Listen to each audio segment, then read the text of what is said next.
Intermittent fasting is again all over the news. According to this article by the AHA, it states that intermittent fasting or time restricted eating is linked to a 91% higher risk of death. And here are 10 reasons why you should not be worried about this article. See, the first reason is that intermittent fasting is not actually a diet, it is only a pattern or a way of eating. If you really look at it, everyone is doing intermittent fasting or time restricted feeding. Let's say you ate dinner at 10 pm and then you're eating breakfast at 7 in the morning. That is still 9 hours of fasting done. Now, some people would do 8 hours, some would do 12, some would do 16. Different people can fast for longer or shorter periods. So it is only a pattern of eating. The second reason is that this article is based on an observational study and not on an RCT.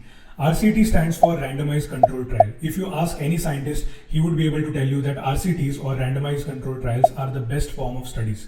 An observational study, you're just observing some data and correlating that to the statistic that you want to share. The third reason is reliability issue. They got the data from 2003 to 2018, that's 15 years. And in these 15 years, they got only 2 days worth of data and they asked people, hey, what did you eat yesterday? Reason number 5 is that, again, a reliability issue.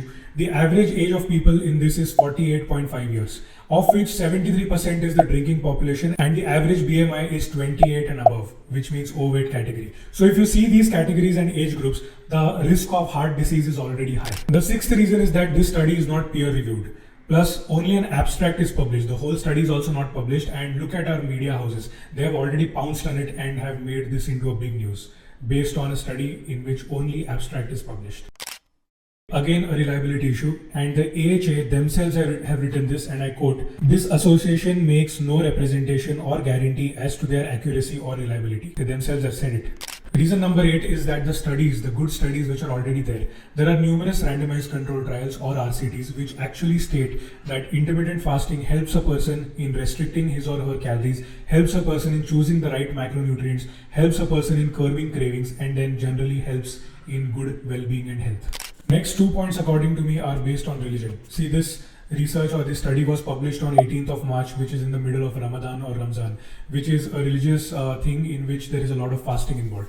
And according to this, the 10th reason would be if intermittent fasting or time restricted eating would have really taken lives by increasing heart disease, do you think our monks, saints, priests, and people in all religions who have ever done fasting would have survived?